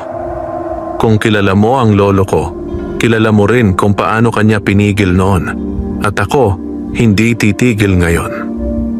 Mabilis siyang sumugod, itinaas ang itak at ibinagsak sa harapan ng Supremo. Ngunit bago pa ito tumama, kumilos ang isang ugat mula sa lupa, tumayo na parang ahas at sinalubong ang kanyang talim. Kumidlat ang hangin sa banggaan at ang katawan ni Lazaro ay tumilapon pabalik, bumagsak sa lupa. "Lazo!" Sigaw ni Rowena, agad lumapit. Tumayo si Lazaro, bahagyang sugatan ng braso. "Huwag kayong lalapit sa kanya, ako ang haharap." Sa gilid, si Katersing ay nakatayo pa rin, nakapikit, at patuloy ang pag-awit ng walang salitang himig. Ang tungkod niya ay nakabaon sa lupa, at mula roon ay umaagos ang banayad na liwanag, nakabalot sa mga ugat na pilit kumakawala. 3 ikot pa, wika ni Katersing, hindi bumubukas ang mga mata. 3 ikot ng sinulid at magsasara ang bunganga. Pero hanggang hindi iyon kumpleto, magbubukas at magbubukas pa ang daan ng dilim. Napatitig si Lazaro sa Supremo. Alam niyang hindi sapat ang itak at buntot pagi upang tapusin ang halimaw na ito. Kailangan niyang pigilin lamang upang matapos ang pagbalot ng sinulid. "Cap Valentin, Cardo, panatilihin ang lambat," utos niya. "Rowena, bantayan si Katersing. Ako ang hahawak sa Supremo." At muli siyang humarap sa dambuhalang nilalang. "Halika," bulong ni Lazaro. Itinaas ang itak na may kumikislap na ukit. "Kung gusto mong lumamon, subukan mong unahin ako." Ngumiti ang Supremo. Nakalantad ang mga ngipin na parang mga piraso ng basag na bato. "Kung ganon, magsisimula ang anihan sa iyo." At sabay silang sumugod, ang magsasakang albularyo laban sa Supremo ng mga aswang. Sumalpok ang itak ni Lazaro sa ugat na parang bakal na bumangon mula sa lupa. Kumidlat ang tunog ng banggaan at ang mga bato sa paligid ay nagbagsakan. Umigkas ang Supremo ng balete, kumaway ang mahahabang kamay na parang mga sanga at bawat galaw nito ay nagbubukas ng sugat sa lupa.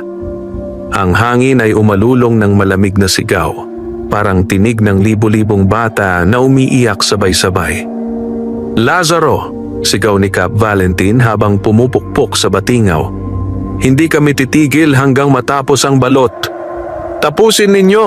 sagot ni Lazaro. Umiikot ang katawan upang makaiwas sa isa pang hampas ng ugat. Sa kaliwang bahagi, tumilapon ang lupa at nabuo ang hugis ng isang bibig na nakanganga, handang sumipsip ng sinumang malapit. Dinuraan niya ito ng asin at nagliyab ang bibig, saka gumuho. Samantala, si Rowena ay nagbuhol ng sinulid sa pangalawang ikot. Ang mga palad niya ay nanginginig, ngunit ang matay puno ng determinasyon. "Katersing," tawag niya. Lumalaban pa rin ang ugat. "Awitin mo," sagot ng matanda, hindi inaalis ang kamay sa tungkod. "Huwag kang matakot. Sa bawat ikot ng sinulid, isama mo ang iyong hininga. Ang hininga ng tao ay hindi nila mahawakan." Kumanta si Rowena, hindi sa awit ng simbahan kundi sa awit ng kanilang baryo tuwing pagtatanim. Malumanay, paulit-ulit at parang dumadaloy sa hangin. Habang umaawit siya, ang sinulid ay kumikinang at ang ugat ay kumikibot, hindi makalapit sa kanya. "Magaling," bulong ni Katersing. "Isa pa, iikot na tayo sa ikatlo." Ngunit hindi iyon hahayaang matapos ng Supremo. Mula sa kanyang bunganga ay lumabas ang maitim na usok at sa na iyon ay nagsilabasan ang maliliit na nilalang. Mga batang anino, hubog ng mga bata ngunit walang mukha, ang mga kamay ay parang karayom. Tumakbo sila patungo kay Rowena, nag-iingay ng mga hikbing parang totoo. Mga multong gawa ng dilim, sigaw ni Cattersing. Huwag mong tingnan, Rowena, ipagpatuloy mo lang ang pag-ikot. Pero hindi nakayanan ni Rowena ang iyak. Parang mga bata, parang si Tinay. Halos mabitawan niya ang sinulid. Mabilis na dumampot si Lazaro ng bote ng lana mula sa kanyang bayong. Kahit abala sa Supremo, inihagis niya ito kay Rowena. Ibuhos mo sa paligid mo, utos niya. Dinampot ni Rowena ang bote, binasag sa lupa at kumalat ang langis na may amoy sambong. Sumabog ang liwanag at ang mga batang anino ay umalingaw-ngaw at naglaho parang usok na tinaboy ng araw. Rowena! Sigaw ni Lazaro. Huwag mong hayaang mandaya ang mga mata mo. Ang totoo ay nasa hininga mo. Tumulo ang luha sa kanyang pisngi, ngunit tumango siya at ipinagpatuloy ang ikatlong ikot ng sinulid. Sa gitna ng laban, muling nagsalita ang Supremo. Lazaro, ikaw ang anak ng magsasakang si Simeon. Siya'y nagpaliban lamang sa aming gutom. Ngayon, ikaw ang magbabayad. Hinampas nito si Lazaro gamit ang 2 ugat na parang latigo. Tumalbog siya sa lupa, sugatan ng balikat, halos mabitawan ang itak. Ngunit agad niyang dinampot ang medalyon sa kanyang dibdib, pinisil ito, at inalala ang aral ng kanyang lolo. Huwag kang magpalamon sa sakit. Ang sakit ay palatandaan lang na buhay ka. Muling tumindig si Lazaro. Dinuraan niya ng dugo ang talim ng itak, hinaluan ng asin, at kumislap ito na parang apoy. Hindi ako ang magbabayad. Ang babayaran mo ay ang mga taong kinuha mo noon. Sumugod siya, itinaga ang ugat na humahadlang, at sa wakas ay nakalapit sa katawan ng Supremo. Tumama ang itak sa balikat ng halimaw, at pumutok ang dugo nitong kulay itim na may halong berde. Umalingasaw ang amoy ng bulok na prutas at nasunog na asukal. Umungol ang Supremo na yanig ang mga puno at ang mga nilalang na kasama nito'y nagsitakbuhan at nagsilundagan. Natapos na, sigaw ni Rowena. 3 ikot at sabay-sabay nilang hinigpitan ang lambat ng pulang sinulid. Ang bunganga ng balete ay nag-umpisang magsara, parang bibig na pinipilit isara ng tali. Ang mga ugat ay pumipiglas, ngunit bawat pilit ay sinusunog ng asin at usok ng sambong. Ngunit bago tuluyang magsara ang bunganga, muling nagsalita ang Supremo, mas malakas, mas buo. Isang gabi lang ang naipagwagi ninyo. Babangon akong muli, at sa susunod, hindi na lambat ang sasalubong, kundi apoy ng inyong sariling dugo. At ang buong katawan nito'y nilamon ng anino, sumingaw pabalik sa bunganga ng puno. Pumiglas pa ang ilang ugat, ngunit nang mahigpitan ng huling buhol, tuluyang nagdilim at tumahimik ang paligid. Humandusay si Lazaro sa lupa, hingal na hingal, basang-basa ng pawis at dugo. Lumapit si Cardo at tinulungan siyang tumayo. Lazo, buhay pa tayo. Ngumiti siya, kahit may sugat ang labi. Oo, buhay pa, pero hindi pa tapos. Nilingon niya ang puno ng balete. Sarado na ang bunganga, nakabalot ng pulang sinulid at dahon ng niyog. Ngunit sa ilalim ng lupa, ramdam pa rin niyang kumikilos ang mga ugat, parang mga ahas na naghihintay ng tamang oras. Kapag hindi tayo nag-ingat, wika ni Lazaro, babalik sila, at mas marami pa. Sa malayo, sa gilid ng kagubatan, sumilay ang unang sinag ng araw. Ngunit sa halip na kaginhawaan, ang lahat ng nakakita ay nakaramdam ng babala. dahil alam nilang ang gabing darating ay mas mabigat kaysa sa nakalipas. Nang sumikat ang araw, tila humupa ang kababalaghan. Ang mga ibon ay muling nagliparan at ang mga kuliglig ay bumalik sa kanilang huni. Ngunit para kay Lazaro at sa mga kasama, ang katahimikan ay hindi kapanatagan kundi isang paalala na ang dilim ay nagkubli lamang pansamantala. Sa plaza, nagtipon ang mga tao. Ang mga babae ay nagdala ng mainit na sabaw at tuyong bigas. Ang mga lalaki na may abala sa pagtali ng mga sugatang kasama. Si Lazaro ay nakaupo sa gilid, sugatan ng balikat at may hiwa sa pisngi, ngunit hindi nagrereklamo. Sa tabi niya si Cardo, bagaman nanginginig pa rin ang kamay, ay may ngiting pilit. "Lazo," sabi ni Cap Valentin, inilapag ang sisidlan ng tubig sa harap niya. Hindi pa nagigising ang iba sa nakita kagabi. Ang mga batay nag-iyak, ang matatanda na may nagdadasal buong gabi. Anong gagawin natin ngayon? Tumingin si Lazaro sa mga tao, bawat muka'y may bakas ng takot at pagod. "Magpapahinga muna kayo, ngunit huwag kayong pakakampante. Ang Supremo ay hindi tuluyang nawala, naipit lamang. Kapag hindi natin tinuloy ang pagbabantay, babalik siya na mas malakas pa." "Lazo," mahinang sambit ni Rowena, nakaupo sa di kalayuan, may hawak pang piraso ng pulang sinulid. "Kapag bumalik siya, kaya ba natin?" Matagal bago sumagot si Lazaro. "Kung mag-isa lang ako, hindi. Pero kung sabay-sabay tayo, kaya natin siyang pigilan. Hindi para tapusin, kundi para ipagtanggol ang baryo hanggang may araw pa tayong masisilayan." Kinahapunan, dumalaw si Lazaro sa bahay ni Natalia. Nakaupo si Nestor sa hagdan, pagod at tulala, habang si Talia na may nagpapasuso sa sanggol. Maputla pa rin siya, ngunit may bahagyang ngiti sa labi. "Salamat, Lazaro," wika ni Talia, mahina ngunit taos. "Kung hindi dahil sa iyo, baka hindi na namin nakita ang umagang ito." Umiling si Lazaro. "Hindi ako lang. Buong baryo ang tumulong.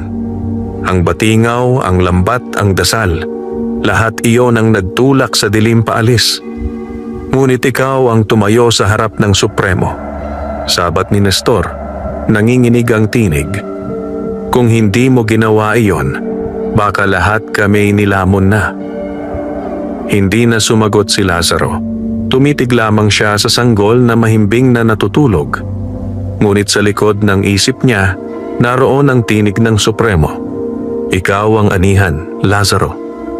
Gabi. Muli, nagtipon ang mga bantay sa kapilya. Ang mga lampara ay nakasindi at ang batingaw ay nakahanda. Ngunit kakaiba ang gabi ngayon, hindi kagaya ng dati na may huni ng kuliglig at mga tahol ng aso. Ngayon, tahimik ang lahat. "Hindi ba't masama ang katahimikan?" tanong ni Cardo, nakatingin sa kagubatan. Parang naghihintay." "Wala pang oras," sagot ni Lazaro, ngunit mahigpit ang kapit niya sa itak. Ang dilim ay laging marunong magtiis. Sa gitna ng kanilang pagbabantay, dumating si Katersing. Dala niya ang tungkod at ang mga matay tila pagod ngunit malinaw.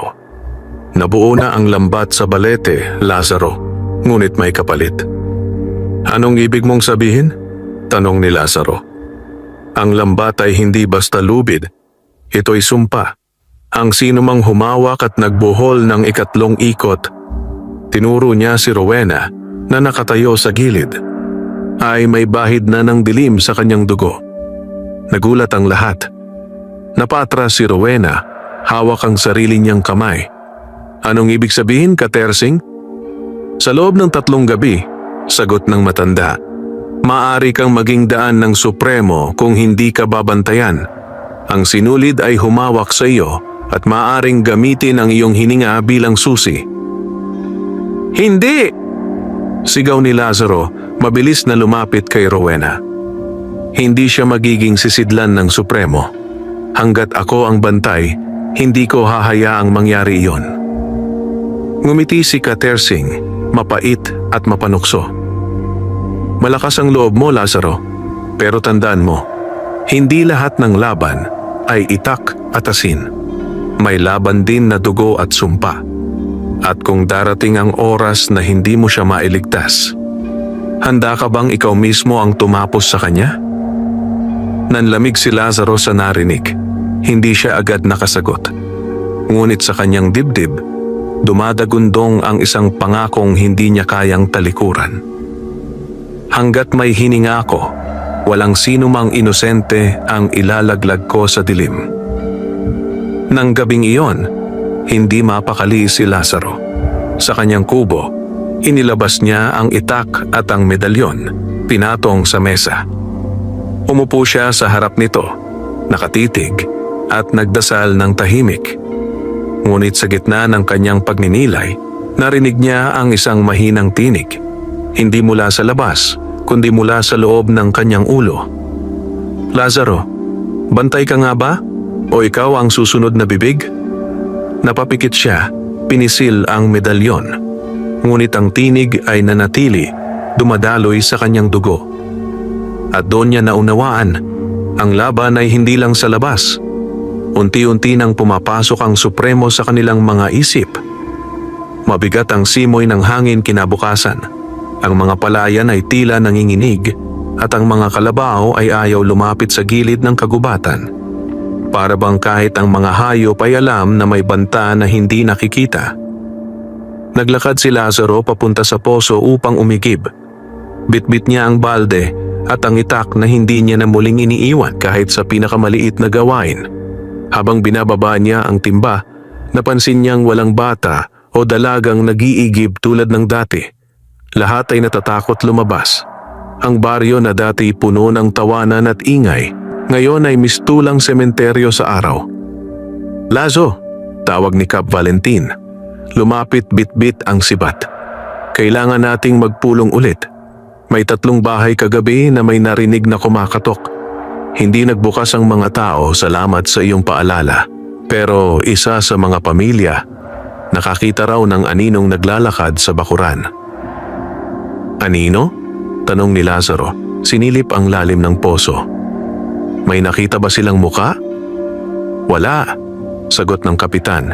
Nanginginig ang boses. "Anino lang. Pero ang nakakatakot, lahat ng aso sa paligid, natahimik, para bang hindi nila makita." Umangat ang tingin ni Lazaro. Mga aninong naglalakad. Hindi ito ordinaryo. Isa itong uri ng pagsubok bago ang tunay na paglusob ng mga aswang. Ang ibig sabihin lamang nito, sinusubukan ng pasukin ng dilim ang mismong puso ng baryo. Kinahapunan, nagtipon ang mga tao sa kapilya. Ang kapilya na dati tahimik na lugar ng dasal ay ngayoy parang kuta. May mga bawang at asin sa bawat bintana at ang sahig ay binudburan ng dinurog na dahon ng sambong. Sa harap, nakatayo si Lazaro, hawak ang itak at bayong ng gamit. "Mga kababaryo," panimula niya, "nakita na ninyo kagabi kung paano kumakatok ang dilim. Hindi sila papasok ng basta-basta, ngunit ang problema, natututo sila. Ang mga anino na naglalakad ay hindi nila dating ginagawa. Ngayon, sinusubukan nilang sirain ang ating loob. Nagbulungan ang mga tao. Paano kung mas dumami pa? Kaya pa ba natin? Makinig kayo," dagdag ni Lazaro, nilakasan ang boses. "Hindi ko kayo pinipilit lumaban sa paraang alam ko.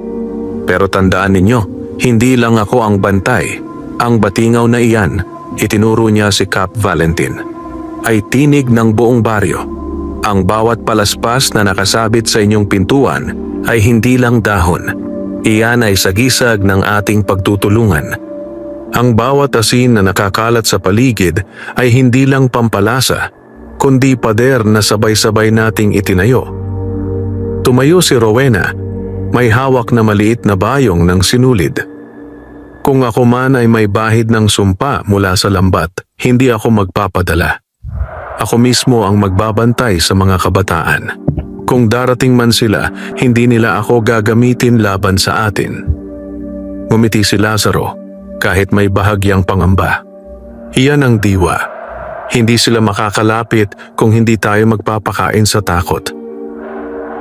Pagdating ng gabi, mas mabigat ang hangin kaysa dati. Ang mga lampara ay sabay-sabay na sinindihan sa bawat bahay at ang usok ng sambong ay itinabon sa lahat ng pasukan. Ang mga lalaki may hawak na sibat, gulok at walis tingting. Ang mga babae na may nagtitipon sa loob ng bahay kasama ang mga bata sabay-sabay na nagro-rosaryo. Si Lazaro kasama sina Cardo at Cap Valentin ay nag-ikot sa paligid. Sa bawat bahay na madaanan nila, binubulungan niya ng paalala ang mga tao. Huwag bubukas kahit anong mangyari. Ngunit bandang hating gabi, dumating ang hindi inaasahan. Sa may dulo ng baryo, biglang nag-ingay ang batingaw, hindi 3 beses, kundi 6 na beses na magkakasunod. Tumakbo sina Lazaro at Cardo papunta roon at sa kanilang pagdating, natigilan sila. Sa bakuran ng bahay ni Mang Pedring, kung saan may bagong silang nasanggol, may nakatayong anino. Hindi 1, hindi 2, kundi 12. Mga aninong walang muka, walang laman, ngunit may hugis ng tao. Ang bawat isa ay may dalang kahoy na parang sibat at ang kanilang mga paay hindi humahalik sa lupa.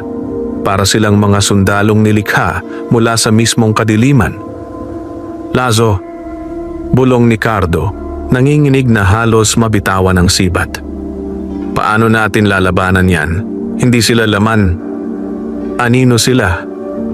Umabante si Lazaro, itinayo ang itak at binudburan ng asin ang paligid. Ang anino'y gawa ng ilaw. Kung tatapatan mo sila ng apoy at liwanag, mawawala sila. Pero kung sabay-sabay silang dumating? Tanong ni Cap Valentin. Hawak ang batingaw na nanginginig sa kamay.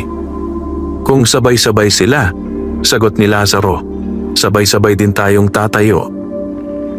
Itinaas niya ang bote ng lana, sinindihan gamit ang posporo, at itinaas ang maliit na sulo. Ang apoy ay kumalat, at sa kanyang pagsigaw ng orasyon, ang mga anino ay nagsimulang manginig. Isa-isa silang naglaho, ngunit bawat paglaho ay may kasunod na bulong na dumadagundong sa hangin. Babalik kami, babalik kami. At nang tuluyang mawala ang mga anino, naiwan baryo na tahimik muli. Ngunit hindi iyon katahimikan ng kapayapaan, kundi katahimikan ng bagyong nagbabadya. Tumalikod si Lazaro, pawis na pawis, at tumingin sa mga kasama. Hindi pa ito ang buong lakas nila. Kapag bumalik sila, hindi na anino ang ihahain nila, kundi dugo. Madaling araw, tila nagbabadya ang unos.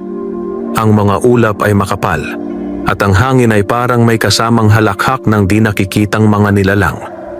Sa baryo, walang nakatulog matapos lumitaw ang 12 anino kagabi. Ang ilan ay nanatiling nagro-rosaryo, ang iba na may hawak ang kanilang mga itak at gulok habang nakabantay sa bintana. Si Lazaro ay nakaupo sa ilalim ng punong mangga, nakatingin sa papasikat na araw. Ramdam niya ang bigat sa kanyang dibdib, hindi dahil sa sugat, kundi dahil sa bigat ng balitang dapat niyang sabihin sa mga tao. Ang Supremo ay hindi tuluyang naipit. Sa bawat bulong ng hangin, ramdam niya ang paggalaw ng mga ugat sa ilalim ng lupa, at sa bawat pagdampi ng malamig na simoy, ramdam niya ang paghinga ng kadiliman. Lazo. Lumapit si Rowena, may dalang tubig at tinapay. Maputla pa rin siya at may bakas ng pagod sa kanyang mga mata. Ngunit sa kabila nito, matatag ang kanyang tinig. May naramdaman akong kakaiba kagabi. Nang maglaho ang mga anino, parang may pumisil sa aking dibdib. Parang may kamay na malamig na humawak dito. Itinuro niya ang kanyang puso. Hindi agad sumagot si Lazaro. Sa halip, tinignan niya si Rowena ng diretso sa mata. Iyan ang sumpa ng sinulit. Hindi basta nawawala ang kapit ng dilim kapag hinawakan ka nito. Kaya kailangan mong maging matatag.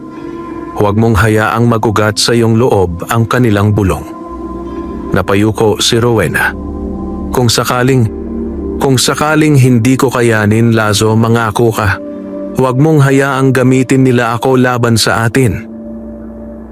Humigpit ang panga ni Lazaro. Ayaw niyang marinig iyon, ngunit alam niyang kailangan niyang magsabi ng totoo. Hindi kita pababayaan, Rowena. Hanggat may hininga ako, hindi ka magiging sisidlan ng Supremo. At kung sakali man, haharapin natin iyon ng magkasama. Nagkatinginan silang dalawa at sa sandaling iyon, naramdaman ni Lazaro na hindi siya nag-iisa. Ngunit alam din niyang sa likod ng tapang ni Rowena, may aninong patuloy na humahabol. Sa plaza, nagtipon muli ang mga tao. Si Cap Valentin ay pumukpok sa batingaw at lahat ay naglapitan. May halong kaba at pag-asa. Mga kababaryo, panimula niya.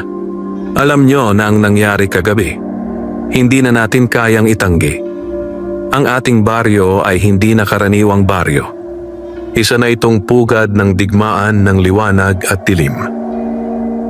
Tumayo si Lazaro, nakasabit sa balikat ang itak at nagsalita.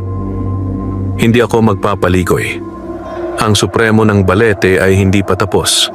Ang mga anino kagabi ay paunang babala lamang. Kapag bumalik sila, hindi na sila susubok lang. Susugod na sila para angkinin ang ating lupa't dugo. Nag-ingay ang mga tao, nagsigawan ng ilan. Lumayas na lang tayo. Saan naman tayo pupunta? Hindi tayo makakatakas kahit saan. Ibinaba ni Lazaro ang kanyang kamay at huminto ang lahat. Makinig kayo. Ang baryong ito ang ating tahanan.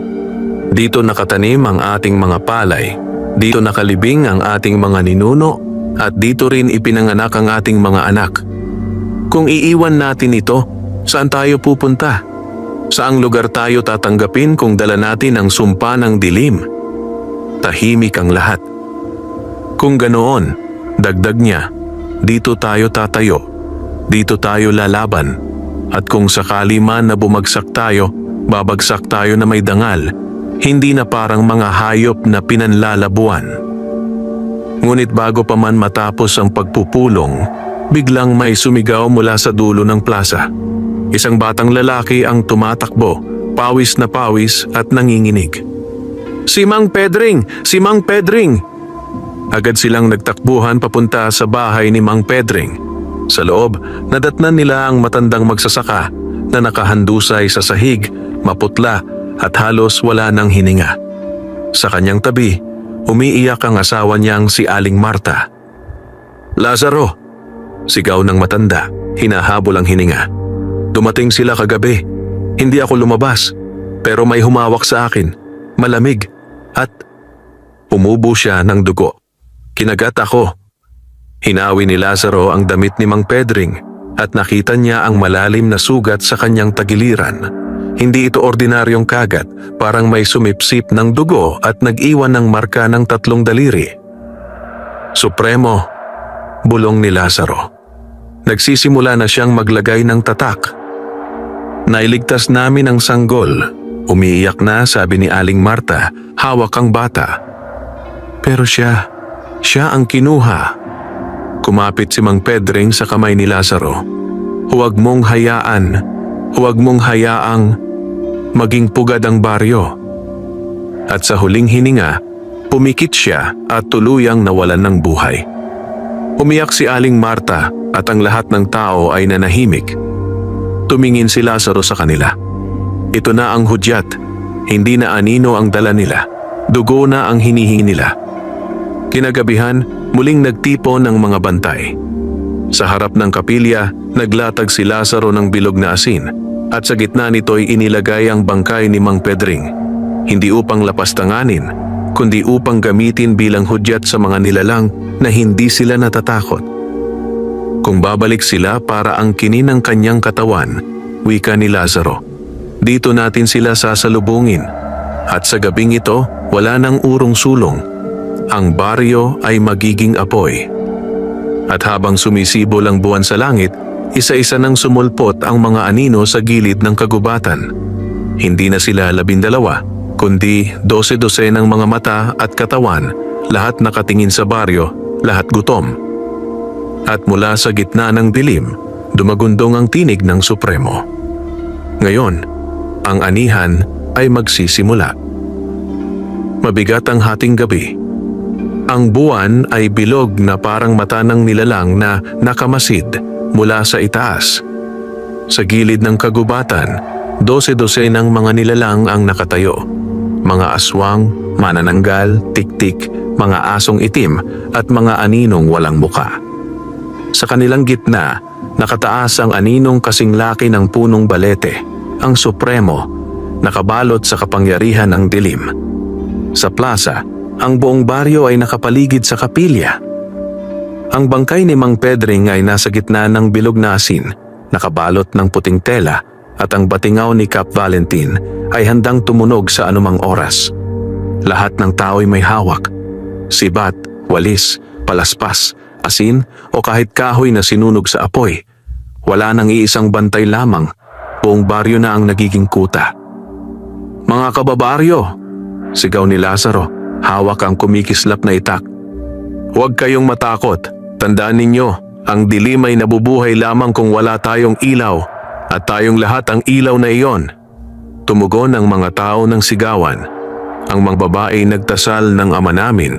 Ang mga batay mahigpit na yakap ng kanilang mga ina. Si Rowena ay nasa tabi ni Lazaro. Hawak ang bilao ng palaspas at sinulid. Si Cardo na may nasa kanan, may sibat na binalutan ng bawang at asin. Dumagundong ang tinig ng Supremo mula sa kagubatan. Mga butil ng palay, oras na ng anihan, at sabay-sabay silang sumugod. Unang dumapo ang mga tiktik, mabilis at mabangis, nakalawit ang mahahabang dila. Ngunit bago pa sila makarating, pumailan lang ang tunog ng batingaw, 3 ulit na malakas na pukpok. Umalingaw-ngaw iyon sa buong baryo at tumugon ang lahat ng tao. Sabay-sabay silang nagsisigaw, nagsaboy ng asin sa hangin, at nagsindi ng mga sulo. Tumama ang mga dila ng tiktik sa asin at apoy at nagsunog ang kanilang balat. Ang ilan ay bumagsak sa lupa, nangingisay. Ang iba'y umatras, umiiyak ng malagim na huni. Ngunit hindi doon natapos. Dumagsa ang mga asong itim, mabilis, may matang pulang nagliliyab. Sumugod sila sa mga bahay, ngunit sinalubong sila ng mga lalaki na may hawak na walis tingting. 1 hampas, 2 hampas. Nag-aatras ang mga asong itim, ayaw sa tunog ng walis na parang kumakaskas sa kanilang laman. "Para kay Mang Pedring!" sigaw ni Cardo.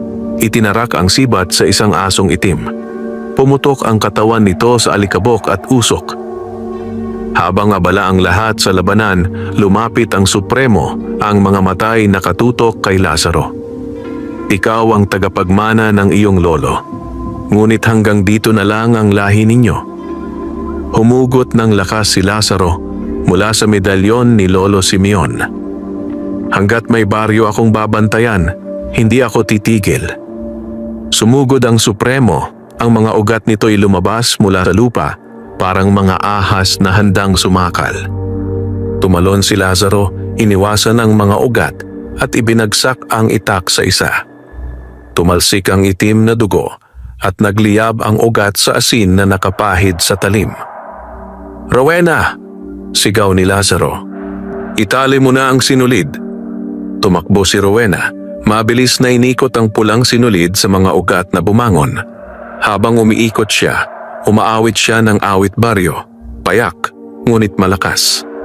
Ang mga ugat ay pumipiglas, ngunit bawat pag-ikot ay parang palad na pumipigil sa kanilang galaw.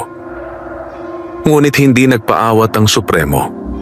Mula sa kanyang bibig ay lumabas ang isang malakas na huni. At mula sa anino ay lumitaw ang 3 manananggal, nakalutang, handang sumunggab kay Rowena. "Hindi ninyo siya makukuha," sigaw ni Lazaro. Sa isang iglap, tumalon siya.